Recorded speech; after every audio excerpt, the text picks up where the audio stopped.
Just 3 days after John Kennedy was killed,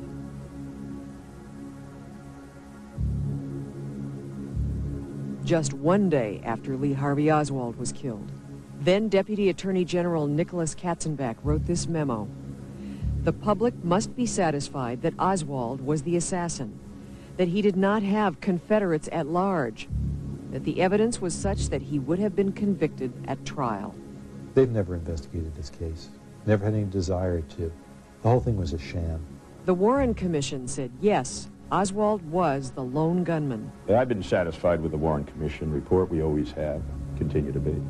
The fact is that well more than 80% of the American public, even today, continue to reject the conclusions of the Warren Commission report, do not accept the Warren Commission's findings that Lee Harvey Oswald was a sole gunman. In its simplest terms, what happened in Dealey Plaza is a 25-year-old homicide. But there is nothing simple about the assassination of a president of the United States. Arthur Schlesinger called the killing of JFK a quagmire for historians. It seems certain that a quarter century later there are more questions than answers. Tonight, a look at some of the questions in what for most Americans is an unsolved murder. KRON reports JFK, an unsolved murder. It's a special truck that has been moved up to the rear of the presidential jet. Andrews Air Force Base, Maryland, 6 p.m., November 22nd, 1963. The body of John F. Kennedy is returned to Washington from Dallas. But there is evidence that in this scene, so much a part of America's memory, all is not as it appears. The casket is a dark brown in color. It looks as if it's bronze. My opinion would be that the casket was empty, the one that we saw on national TV. Dennis David is now a real estate executive in the Midwest. In 1963, David was senior enlisted man on duty at Bethesda Naval Hospital, where the president's body would be taken for an autopsy. All I know is that at some time, that body was taken out of that bronze casket. Could that really have happened? It's certain the president's body was in this casket when it was loaded onto Air Force One in Dallas.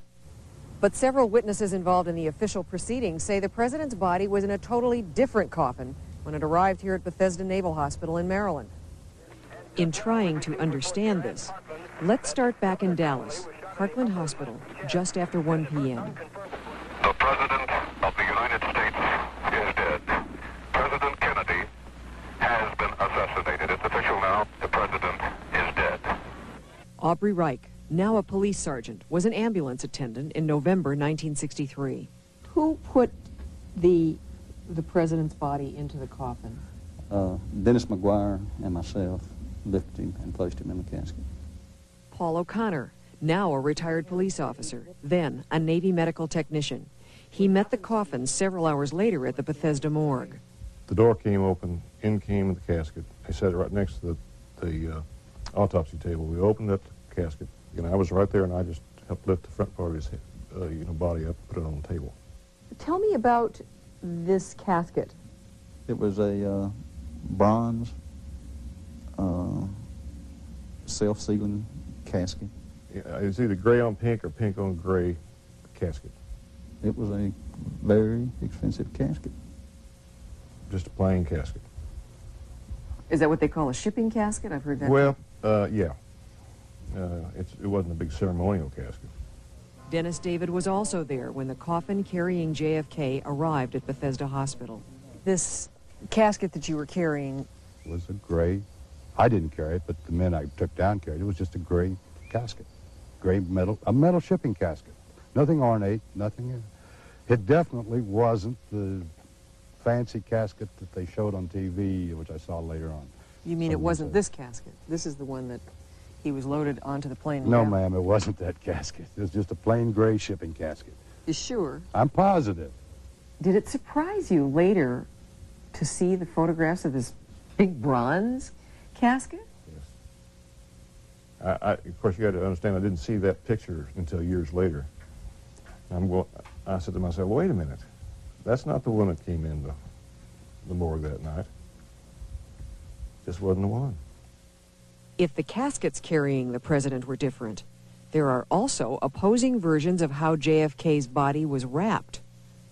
And we knew that the blood was going to get into the casket, so we took a sheet, rubber sheet, plastic sheet, you know, like they use for bedwetting type situations, and we lined the casket with this sheet. When you opened the casket, did you see his body immediately? No, he's in a body bag. A body bag? Yeah. It's like a crash bag. You mean like something like this? Is this the sort of thing you're talking about? Well, just about it's the same color, matter of fact, as I can remember. Now, Mr. O'Connor says that the president's body was in a body bag like this. Did he leave Dallas in a body bag? He didn't leave Parkland Hospital in a body bag.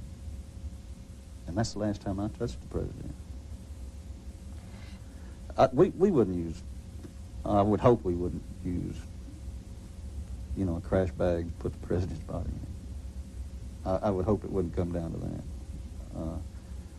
Well, did you? No. No way. We lined the casket with a rubber sheet. I knew a body bag from the bed liner. And that sure, it was a body bag. This gray Navy ambulance carried the coffin that was supposed to contain the president's body. But, says Dennis David, this was not the ambulance he met. It was a black ambulance, or some people would call a hearse, but it was a black, like a hearse, an ambulance. And Dennis David says the black ambulance with JFK's body got to the morgue well before Jackie Kennedy, the official motorcade, and the bronze coffin. I watched the motorcade come up, and then, of course, I could see it come through the windows, and then I saw it pull up out front. You could look down through when she came in. I didn't think anything about it at the moment, but later on, when they were talking about that she was escorting the body, that's kind of funny because, the body was already back in the morgue before, when she pulled up there. I don't know how it got from Dallas to Naval Medical Center. But it got there before Mrs. Kennedy did, a good 15, 20 minutes before. Gerald Custer's job that night was to take x-rays of JFK's body. He says he had already taken a set of x-rays by the time Jackie Kennedy arrived. I was in the morgue, took a set of films, went up to the main entrance. Who was coming through the main entrance but Jacqueline Kennedy? And I found out later that was supposedly she had come in with the president's body. So how could that be the president's body when the president's body was already in the morgue half an hour?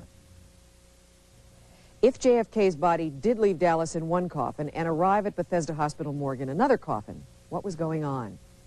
The answer is we don't know. The explanations being offered are every bit as bizarre as the tale of the two coffins. For example, author David Lifton, whom we hired as a consultant for this report. He was the first to reveal the story of the two coffins and believes JFK's body was hijacked and surgically altered to hide evidence that more than one gunman fired at the president. The body did not make an uninterrupted journey between Dallas and Bethesda. That means there was an opportunity to alter the body.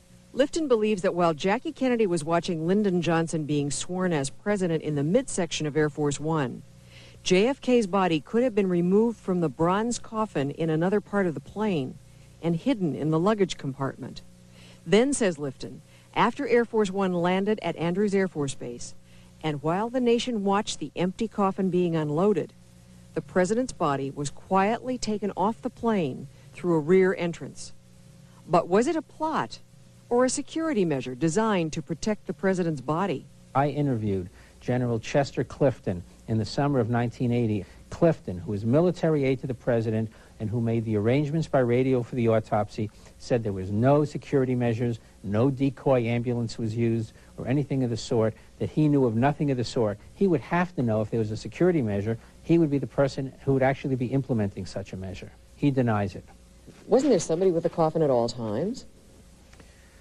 The coffin was always in the custody of a group of Secret Service agents and a Navy Rear Admiral. So, if anything happened between Dallas and Bethesda, and if the body was taken out of one coffin and put somewhere else on the plane, or put into another coffin, or into a body bag, the presumption is that it didn't happen by magic, and knowledge of that has to be known by some of those agents and or that Navy Admiral. Are you accusing them of being involved in a conspiracy? No, I'm not, because I don't know who exactly has the knowledge. The Secret Service agents involved have stated they maintain constant vigilance over JFK's body through the entire trip, and the body could not have been removed from the bronze coffin. But the witnesses, men who were close to JFK's body that night in Dallas and Bethesda, are certain about what they saw. Your memory is real clear. It's clear enough to know that I did not participate in putting the president's body in a body bag. Do you think that it's possible after 25 years that you could be mistaken? No. I can't tell you what I did the next day or the day before, but that particular day, I don't know, you know, it isn't every day you get an assassinated president come in, I guess. But no, I have no qualms about my memory in that. I'm positive that that's what it was. As with so many questions in the assassination, we may never know why there were two coffins for JFK. That's partly because for years, key witnesses, many of them Navy men, were under orders to remain silent. Well, they called us into the commanding officer's office. And when I say they, I'm talking about the autopsy team, the people that worked either directly or indirectly with it, and had us sign orders stating that we wouldn't talk under penalty of general court-martial, and I can't remember the exact text of the order, but what they said is, keep your mouth shut, and that I did. Some witnesses were simply afraid. We weren't scared, let's face it. There was a lot of us that were afraid because we also, you know, read about other individuals involved with Kennedy in one way or another who died mysterious deaths or were assassinated or died mysteriously. Do you still think you might be taking a risk? Yes. Why do you do it? Because my family's grown and I've gotten older, and I don't know that I've been through Vietnam, and I don't know that it doesn't scare me anymore. Basically, what I'm saying is, if you want to do something about it, here I am. The hell with you. Because I'm not afraid anymore. I think it's a damn shame that there isn't more information released on it and that the public has never gotten the full story. I wish it would come out before I die. I'd like to know exactly what happened to us. 25 years later, exactly what happened is still in dispute. Next, the controversy over a magic bullet. Of an argument as old as the assassination itself. An argument over whether more than one person fired at JFK. In the government version, it was one of the bullets that hit the president during the last 6 seconds of his life. The Warren Commission said Lee Harvey Oswald was the only shooter, that he used this rifle to fire 3 times from the 6th floor of the Texas School Book Depository, killing the president and wounding then Texas Governor John Connally. David Bellin was a counsel to the Warren Commission. The bullet that struck President Kennedy, which partially disintegrated, 2 portions of that bullet were ballistically identifiable and were shown to have come from Oswald's rifle to the exclusion of all of the weapons in the world, and that rifle was found on the 6th floor of the Texas School Book Depository building, where the cartridge cases were also found by the assassination window, the 3 cartridge cases, which ballistically came from Oswald's rifle. But there was a problem. FBI sharpshooters test-fired Oswald's rifle, a Mannlicher Carcano like this one. They established it took at least 2.3 seconds between shots. Time to shoot, work the bolt, and shoot again. And that doesn't allow time to aim. Film of the assassination taken by Abraham Zapruder shows that there was too short an interval between the hits on Kennedy and Connally. 1.6 seconds. Oswald could not have fired his rifle that quickly. Since they were wounded in less time than it took to fire the rifle twice, there had to be a second gun firing to account for that, those 2 men being wounded in such a short period of time, unless one bullet went through both victims. Which brings us back to the bullet in question. The Warren Commission and the House Assassination Committee said it had, in fact, passed through both Kennedy and Connally. It's known as the single bullet theory. Well, the single bullet theory is sheer, absolute, unadulterated nonsense. Cyril Wecht, coroner of Allegheny County, Pennsylvania, says the single bullet could not possibly have done the following. You have the bullet coming out of John Kennedy, moving then downward and to the left, and yet it slams into John Connally behind the right armpit. Well, Connally was sitting directly in front of Kennedy. So you've got to have the bullet coming out of Kennedy, stopping abruptly in midair, turning to the right, coming back about 20 inches, stopping again, turning around now to the left, and going into Connally. And then after it goes into Connally, it now moves at a downward angle of 45 degrees, whereas in Kennedy, it had a downward angle of 7 degrees. So that's the single bullet theory. It is better than any roller coaster ride that anybody has ever seen anywhere in the world. It is a bullet that rightfully deserves the characterization that we critics have given to it, a magic bullet. As articulate and intelligent as Dr. Wecht is, he's wrong. Dr. Michael Baden worked with Dr. Wecht on the House Assassinations Committee, where Wecht was in the minority. Whenever we try to line up entrance and exits of bullets, there are always a million ways in which it couldn't have happened and one way in which it could happen. The president and the governor were moving at the time, they were waving to the crowd at the time that the bullet was fired, and there was 1 millisecond when there was an alignment of the two bodies that permitted this trajectory to happen. But there are conflicting versions of the trajectory, the angles at which the president and Connally were shot. This Warren Commission exhibit shows the bullet passing through JFK at one angle, while this Secret Service drawing indicates that the bullet that hit Connally entered at a quite different angle. And critics of the official version, like San Francisco private detective Josiah Thompson, argue that the Zapruder film proves that Kennedy and Connally were hit by different bullets. For a very short period of time, the president and Connally and most of the limousine is obscured by a sign between that obscured it to Zapruder's camera. So we don't see the impact on Kennedy. What we see are the effects of that impact. And when the limousine emerges from behind the sign, we see Kennedy's hands coming up in this fashion, with fists closed, splayed upward in this position. And that happens approximately a second, anywhere from a second and a half to 3/4 of a second before we see the impact of the bullet on Connally. We see Connally turn to his right. We see his shoulder driven down. We see his cheeks puff dramatically, and we see his hair be dislodged.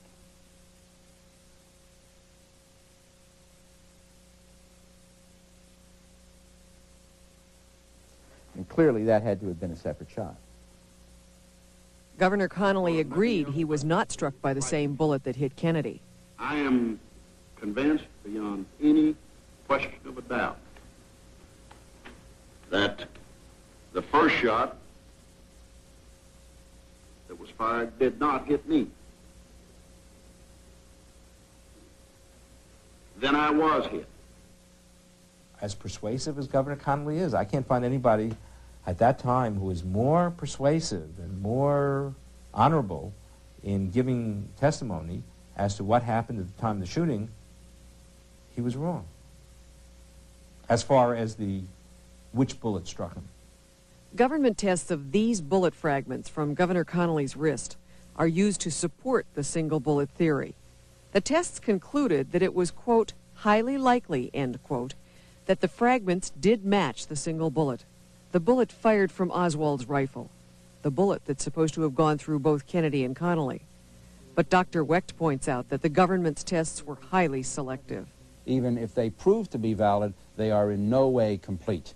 That is a fact of record, that they did not test all the fragments in the president's body, the fragments in Connally's chest, and obviously that is a thing that would have to be done, because if you're talking about the possibility of more than one bullet, then you have to determine whether or not there are fragments from other bullets. A critical question, just where was the president struck? The Warren Commission drawing showed the wound to be high enough on JFK's body to exit downward through the throat and hit Connally. But bullet holes in the president's suit coat and shirt seemed to be too low for that. The Warren Commission concluded the president's jacket and shirt must have ridden up his back as he waved to the crowd. But in this shooting reenactment in 1964, FBI agents placed the wound too low to exit through the throat. So did the doctors who drew this autopsy diagram. But then they noted in the margin they'd made a mistake and moved the wound higher on JFK's body.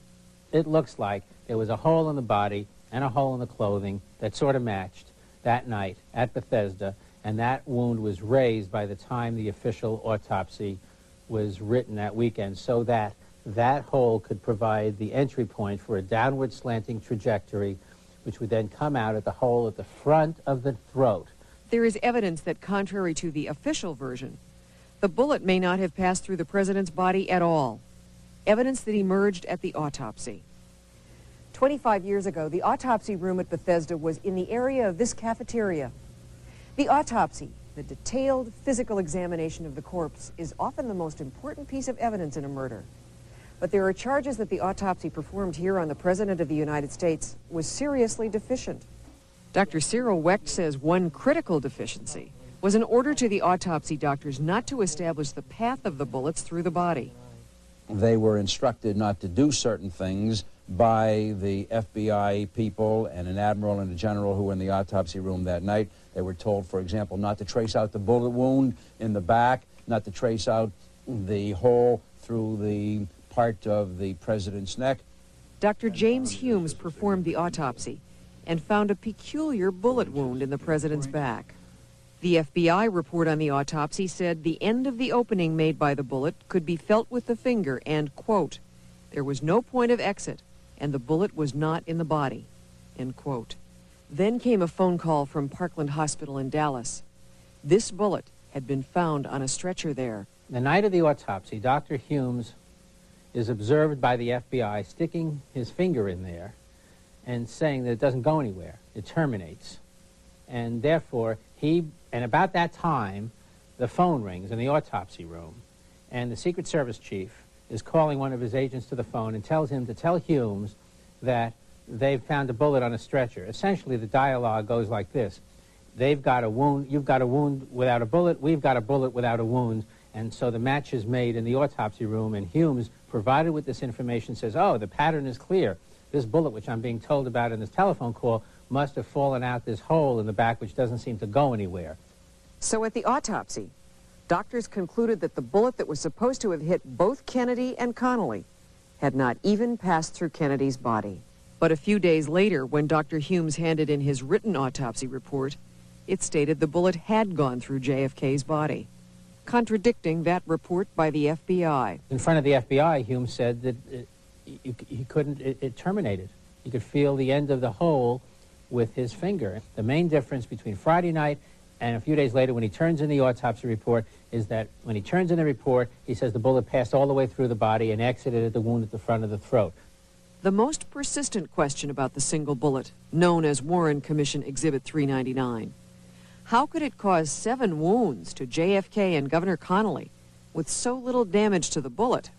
The entire copper jacket of the bullet is intact. The nose, the cone of the bullet, which under the single bullet theory broke 2 bones in John Connally, rib and wrist, that is completely intact, doesn't even show the slightest indentation. That's impossible. The bullet itself is designed to go through heavy bones very easily. It is a very tough, heavy bullet meant for war purposes, to kill your enemy and to kill anybody who might be next to your enemy, you know, to go through him and go to the next guy. So the small amount of deformity is entirely consistent with the bone deformity. Remembering, and maybe people don't understand, when a bullet goes through a body, the only thing that's going to cause it to deform will be striking a bone. If it doesn't strike a bone, it doesn't get deformed. This bullet struck a bone, fired by the FBI into the wrist of a cadaver. And the bullets that broke the wrist of a human cadaver showed tremendous mushrooming, peeling back effect that you expect to find when a bullet impacts against dense bone. For years, Wecht has demanded tests to confirm that a bullet like the single bullet can be fired through bone and remain intact. How much would it cost? What kind of an effort would it be for the federal government, in this case, to get together the rifle and some bullets, to get some goat carcasses, and to get some human cadavers? Shooting a cadaver would be better than shooting the experiments that were done shooting bones, but shooting a living tissue is different than shooting dead tissue. The blood going through the skin, the vitality of the skin affects how the bullet is going to deform the underlying bone. So one can never quite reproduce the path of the bullet. You come up with one bullet that will be pristine, like Commission Exhibit 399, the stretcher bullet, that has gone through the wrist of a human cadaver, let alone two bones like the stretcher bullet must have done under the single bullet scenario, and that will end my criticism. Next, the question of a shot from the grassy knoll. John F. Kennedy caught in a crossfire was more than one person shooting. What does the film taken by Abraham Zapruder actually show? Did the fatal shot to the head come from the rear, from Lee Harvey Oswald's rifle in the Texas School Book Depository? Or was another assassin firing from the front, from the grassy knoll overlooking Dealey Plaza? It seems much more plausible that there was a shot from the rear that caused the head wound. The shot from the front, which was only 50 feet away, struck the president, killed him. President Kennedy was struck by two bullets, and only two bullets, from behind. He was hit with a bullet fired from the right front, from this general area of the grassy knoll stockade fence. The stockade fence. Critics of the Warren Commission have long cited evidence that someone was shooting from behind the fence. Shortly after the shooting, a Dallas patrolman, Joe Marshall Smith, ran up into that area with his gun out. He surprised two men in the bushes, who then showed him Secret Service credentials. No Secret Service agents were in that area.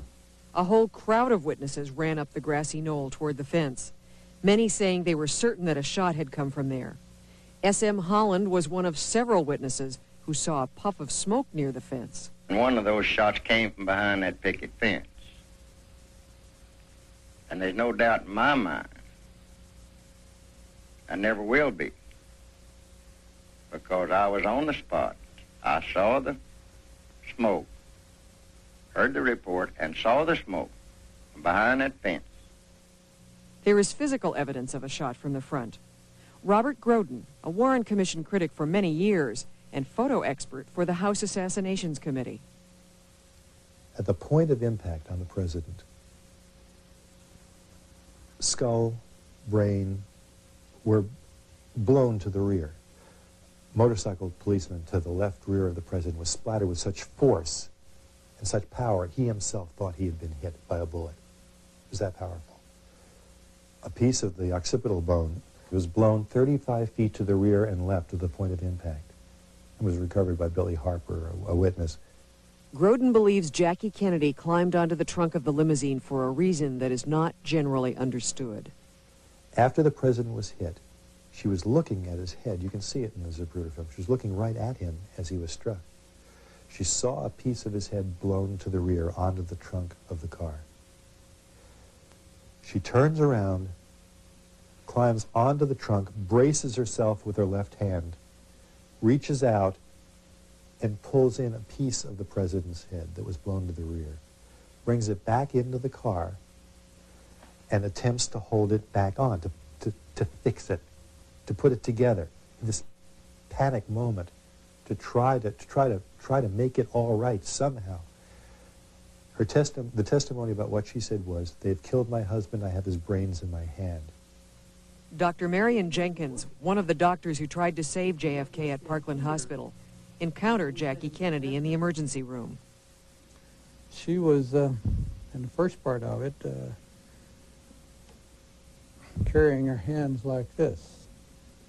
And on one of her times in, I can't tell you how many times she was in, she nudged me with her elbow and handed me what she had in her hand. It was part of his brain. In her own testimony before the Warren Commission, which was suppressed and not released until the 1972 Freedom of Information Act suit, she says, "From the rear, you know, you were trying to hold his hair on and his skull on." She was describing an exit wound in the rear of the president's head. The location of the head wound is key evidence. Since a bullet almost always makes a small wound when it enters and a large wound when it exits, a big wound at the back of JFK's head would indicate a shot from the front, and more than one shooter. Most of the doctors and nurses who treated the president at Parkland did see a large wound at the rear of the head. Dr. Robert McClelland. It was in the right back part of the head, very large. Nurse Audrey Bell. There was a massive wound at the back of his head.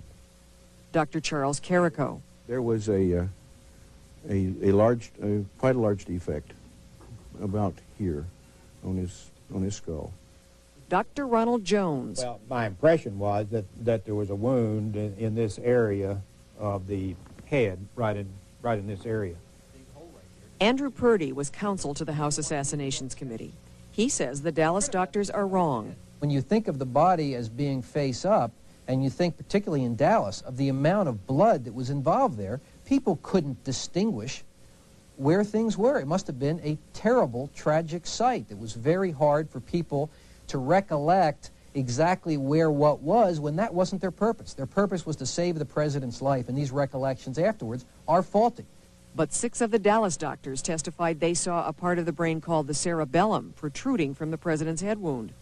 The cerebellum is located at the extreme back of the head.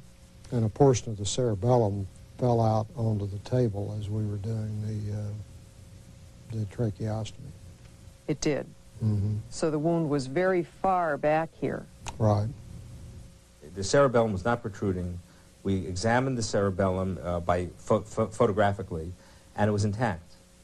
That's one of my more vivid memories, I would say, of the whole thing. That was particularly grim to see that portion of the brain ooze out of the wound as I sat there looking at it, stood there looking at it. So that stays with you pretty much. But now, some of the Dallas doctors, like Marion Jenkins, are changing their stories.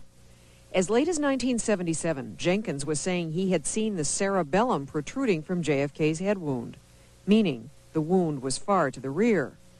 But recently, Jenkins had his first look at the official photos and x-rays. Well, after looking at photographs, some made from this angle, looking down at the top of the head, it did look like cerebellum. It still looks like it, but it's obviously not. I'm not trying to defend it. I've made an error, and I have been, but I say I make errors. I call my kids with the wrong names. Through the years, they never changed their story. Now all of a sudden they're doing it because it's for the public record? I can't buy that. I can't accept that. The Dallas doctors' recollections about an exit wound in the back of the president's head are confirmed by witnesses at the Bethesda Hospital autopsy. I mean, a big gaping hole in the back of the head. Floyd Reeby, a photographer on duty, talked with Wayne Friedman. It's like somebody put a piece of dynamite in a tin can and light it off. There was nothing there. Open area all the way across into the rear of the brain like that. From the top of the head almost back to near the base of the skull. You could see where that part was gone. So eyewitnesses in Dallas and Bethesda describe a wound extending all the way to the back of the head. But official autopsy photos and x-rays move the wound all the way to the front of the head. The photos show the back of the head with hair and scalp intact. No large wound. The x-rays show a large wound extending to the forehead. Certainly I can tell you that the wound was not here. There was no damage to the face that was visible. The wound was where it's evident on the x-rays and the photographs. And the wound was basically in this kind of an area, which is above the forehead. And that's where it was. The autopsy photographs, which I've worked with, which I've seen several times since the late 1970s, absolutely show a totally different set of wounds, especially in the rear of the head. The one in the rear of the head is absolutely nowhere near what any of the doctors described. The point is, people who say President Kennedy was shot from the front say there was a gigantic hole in the back of the president's head. If there was a gigantic hole in the back of the president's head, there must have been a tremendous conspiracy of massive proportions to alter the body, the autopsy photographs, and x-rays to change all that evidence. Our experts say that there was no such conspiracy. But remember the witnesses whose story indicates JFK's body was intercepted between Dallas and Bethesda, switched from one coffin to another, and wrapped differently. We lined the casket with a rubber sheet. I knew a body bag from a bed liner. I'm not sure it was a body bag. We determined that whatever may have happened to the body bag in the coffin, nothing was done to tamper with the body itself, except for what was done by the treating physicians at Parkland Hospital. No skull surgery was done by the Parkland doctors. Yet at Bethesda Hospital, 2 FBI agents observing the president's autopsy reported, quote, "It was apparent that a tracheotomy had been performed, as well as surgery of the head area, namely in the top of the skull." Medical technician O'Connor says when he looked at JFK's body, something was missing. My job was to remove brain, and there was no brain to be removed. It was all gone. The official autopsy report contains a description of the brain O'Connor says wasn't there, and says it was preserved in formaldehyde. It is not a matter that can simply be mistaken by the pathologist, whereas I think lots of things can be mistaken by attendants who have no training as pathologists. Just because they hang out with pathologists, or because they hang out in the autopsy room, just because they are absolutely certain in their own mind that the brain wasn't present, doesn't mean that's valid. In order to remove the brain from the skull, you have to cut the top of the skull off and then remove the brain. And that wasn't done. We didn't even touch the skull. Didn't have to. Why not? Well, there's no brain in there to take out. Adding to the mystery, the brain mentioned in official reports is missing from the National Archives after being turned over to Robert Kennedy in 1965. David Lifton argues the president's body was hijacked and altered to hide evidence of the large wound at the back of the head. The key to this whole thing is the autopsy, because the autopsy is the diagram of the shooting. It's the body that's the diagram of the shooting. So you either have to have in the autopsy room someone who's willing to lie to the investigators, or the body has to lie to the doctors. And I think this is a situation in which the body was made to lie to the doctors. What about the official photos and x-rays? We showed them to the 3 eyewitnesses to JFK's autopsy. Photos and x-rays not available to the public since the assassination, but recently obtained by the press. Gerald Custer took the x-rays that night. Is this the x-ray picture that you took, and is this the wound that you saw on the president? This area here was gone. Not this area? Not this area. Floyd Reeby assisted with the autopsy photos. The 2 pictures that I've seen that you showed me that are supposedly from the archives are not what I saw that night. And I don't know where those pictures came from. The back of the head looked like that? What did the back of the head look like? It had a big hole in it. This whole area was gone. Does that look like what you saw? No, it doesn't look like what I saw. This would be a lesser of a wound than what I saw. I saw a lot worse wound that extended way back into this area here. Was the president's hair and scalp like that? No. What was it like? This part of the head was gone. There was no scalp there. Are you telling me that this is not? I don't believe so. You don't think this is an No. honest-to-God autopsy photo? No, I don't. What do you think it is? I don't know. It's being phonied someplace.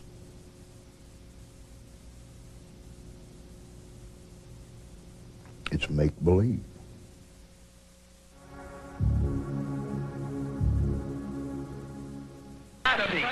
I'm just a patsy, said Lee Harvey Oswald, for whom judgment came moments later in the basement of a Dallas police station. There is Lee Oswald. He's been shot. He's been shot. Lee Oswald has been shot.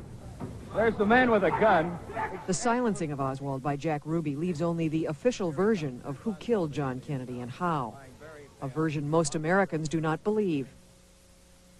Experts tell us the murder of JFK had the mark of an experienced assassin. Could Oswald have done it alone? No FBI marksman has been able to duplicate the series of shots Oswald is alleged to have fired from the window in the schoolbook depository. Oswald was also charged with the murder of Dallas policeman J.D. Tippit. Some experts believe that if Oswald did kill Tippit, it might have been in self-defense. It's possible that Oswald, when confronted with Officer Tippit, came to realize that maybe he was about to be killed to be silenced, and defended himself and killed Tippit. Purdy suggests that Officer Tippit and Ruby could have been part of a conspiracy. It may be that Jack Ruby and others were involved in a conspiracy to silence Oswald. It may be that Officer Tippit, by himself or with others, was involved in a conspiracy to silence Oswald also, and that when the attempt to kill Oswald by Officer Tippit failed, then Jack Ruby was a fallback. If Oswald was silenced to prevent him from talking about a conspiracy, or if he was manipulated into the role of fall guy, who was involved? Some experts think that it was renegade members of the CIA. Others think it was the Mafia. And some think that it was elements of the CIA and the mob working together. Oswald had connections to the mob, to Carlos Marcello, the Mafia boss of New Orleans. David Ferry, a close associate of Oswald, worked as an investigator for Marcello. John Davis, author of a new book on Marcello. He controlled all the rackets in Mississippi, and he owned the state of Louisiana. He was immensely powerful in Texas. People showed him a great deal of deference. He was the boss. He was the big boss. Marcello was a prime target in Robert Kennedy's all-out drive against the Mafia. Now, according to the information that we have, you are an associate of Mr. Frank Costello, is that right? I decline to answer on the ground of mere intending crimination.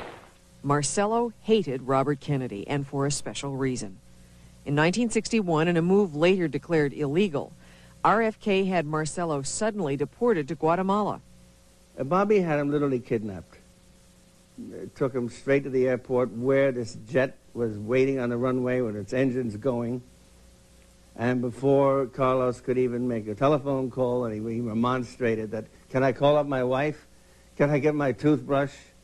Can I get a little cash? No. Put him straight on the plane, and they dumped him in Guatemala City. And the Guatemalans then deport him to Salvador, and the Salvadorians deport him to Honduras.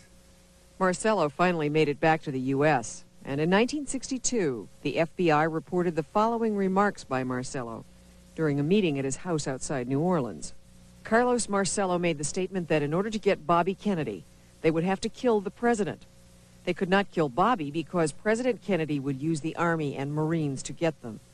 This would result in Bobby losing his powers as Attorney General because of the new president. L.A. private detective Ed Becker is the source of the FBI report. He was there when Marcello made the threat. He says, look, you take care of that. When you get a stone in your shoe, eventually you have to take it out. He didn't say eventually, but, you have to get it out. I says, how are you going to get it out? You're going to kill him? I'm big mouth. And he says, no. He says, you cut off the head of the snake and the tail dies. That made an impression on me. There is new evidence on the Marcello-Oswald connection. In early 1963, a businessman dined alone in the restaurant of this motel in New Orleans. Then, after the assassination, he told the FBI he had observed an individual who looked like pictures of Lee Harvey Oswald receive a wad of money under the table from the restaurant owner. The restaurant owner, one Joseph Pareto, is alleged to be number 3 man in the Carlos Marcello crime family. It would have been easy for Oswald to get on Marcello's payroll. He lived at times in New Orleans with his uncle Dutz Moret, who was a bookie in the Marcello betting ring. What about Jack Ruby, the man who killed Oswald? Ruby, too, had ties to Carlos Marcello, contacts with the mobsters who ran Marcello's Dallas operations. Ruby also had contacts with top associates of Sam Giancana, boss of the Chicago mob, and Santos Trafficante, the mafia chief of Florida.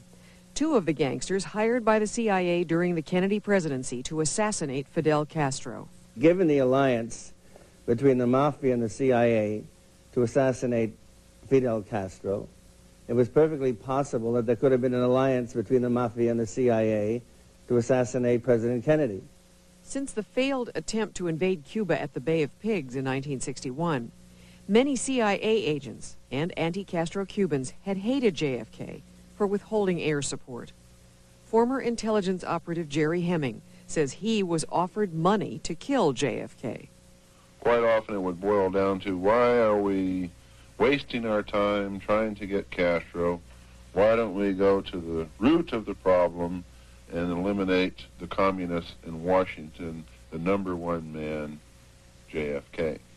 Although the CIA denied any contact with Lee Harvey Oswald, there are indications Oswald was a low-level agent. One clue, a possible meeting between Oswald and a CIA agent who went by the name Maurice Bishop. Antonio Veciana, head of a group of anti-Castro commandos, was a witness to the meeting in Dallas 2 months before the assassination. I saw Lee Harvey Oswald in Dallas in a meeting of 10 or 15 minutes with Mr. Maurice Bishop. Some experts believe Oswald was using a CIA cover, posing as a left-wing Castro supporter, and that he could have come to the attention of renegade CIA agents. Anthony Summers, author of a book on the assassination. The reports on Oswald would have presented him as a perfect man to set up as a patsy in an operation to murder the President of the United States. But Judge Burt Griffin, a counsel to the Warren Commission, points out there is no real evidence of conspiracy. The commission never concluded that there was no conspiracy. The commission only said that it found no evidence of a conspiracy. And I think if you're talking about evidence, which what lawyers understand to be evidence, I think that's still a sound conclusion. There's nothing that anybody has come up with that would be admissible in a court of law to support a conspiracy prosecution. Back in 1967, I thought it was possible to come up with a valid reconstruction as to what happened in Dealey Plaza. If I were to try to do the same thing all over again now, 25 years after the assassination, I would recognize honestly that it couldn't be done, that there are so many incoherences in the evidence that there is no plausible way to bring all the evidence together today. Will the questions ever be resolved? With so many witnesses dead or not talking, with the continuing mystery about what really happened to JFK's body, it's hard to see how there will ever be answers that will satisfy the public. So the facts about who killed John Kennedy and why may well remain for the majority of Americans a blank page in our history. I'm Sylvia Chase. Good night.